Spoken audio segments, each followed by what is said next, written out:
ভালোবেসেছিলেন হযরতে বেলাল। আল্লাহ রসুলকে এতই পিয়ার করেছিলেন, সেই মোহাব্বত ইতিহাস হয়ে আজও তামাম মানুষের কাছে আছে। কথা বুঝছেন না? আল্লাহ রসুল একদিন বেলালকে ডাকলেন, হে বেলাল, হে বেলাল, তুমি ইসলামের জন্য অনেক কষ্ট করেছো, তোমার বুকেতে ভারী পাথর চাপিয়ে দিয়েছে বেলাল, এই জালেমগুলো তোমার বুকেতে ভারী পাথর চাপিয়ে দিয়েছে, তবুও তুমি আল্লাহর তাহিদের কলমা, তোমার নবীর উপর ঈমান তুমি ছাড়ো না। সেই বেলাল, আল্লাহ রসুল বললেন, হে বেলাল, তোমার প্রতি আল্লাহ এতই খুশি, তোমার পায়ের খরমের আওয়াজটা আমি রাসূলুল্লাহ আর সে আজিমে শুনতে পেয়েছি। জোরে বলবেন না?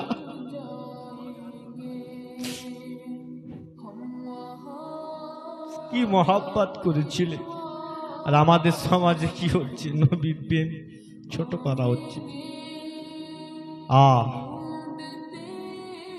আল্লাহ রসুল আমাদের মতন তোমাদের মতন উম্মতের জন্য দিন আসে রাত যায় আল্লাহর কাছে কেঁদেছিলেন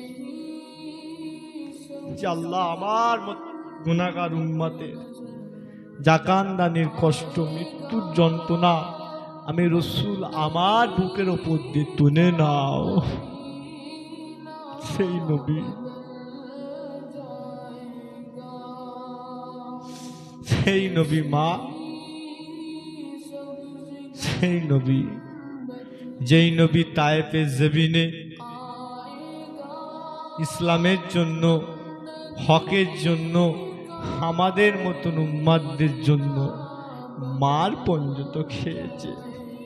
শুধু মান নয়, নবীর জিসিম থেকে খুন পর্যন্ত বেরিয়েছিলেন, তবুও দয়ার নবী আমার তাদের জন্য বদদোয়া পর্যন্ত করে না। সেই নবী,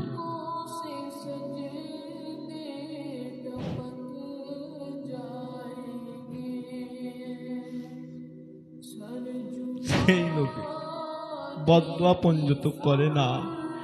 সেই নবীর মহাব্বত যারা হাসিল করেছে তাদের থেকে শিক্ষা লায়। যারা নবীকে ভালোবেসেছে, আল্লাহর ওলি মাহবুব হয়ে গেছে, সেই রসুলকে মহাব্বত করো, যেই নবী আজ আমাদের জন্য কাঁদে। কথা বুঝছেন না? যাক, আল্লাহ আপনাদেরকে ভালো রাখুক, সুস্থ রাখুক।